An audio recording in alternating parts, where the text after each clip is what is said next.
Hi everyone. तो सकाळु सकाळु सब कम सारदे मु जो शाग आम बाड़ी ताकू तोड़ा जाइली। तो काली पूर्व दिन तो घर झड़ा झड़ी होता कारण आमर दोल छात्रा आसूँ। देखो मुझे चेंज करदे कारण सोफाटा सेपटे था बस प्रोब्लेम होता सोफा को एपटे नहीं आसली।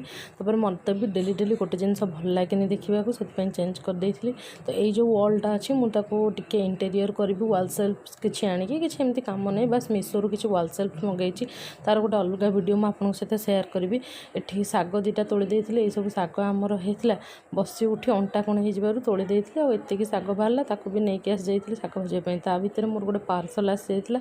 आज सब डब्बा भी धुआ धुई होता। तो ये पार्सलटा मोर आसला ये कैमेरा एडजस्ट करूँ कारण मत आपण मानक यहाँ देखबार मुझे यार गोटे फुल माने शॉर्ट्स पूरा पर आनी कि देखो ये गोटे ऑक्सीडाइज ज्वेलरी ऑर्डर करी जोटा कि मतलब 155 पड़ता जो नेकलेस थी इयरिंग्सटा थी। ये मु पोहा खाई।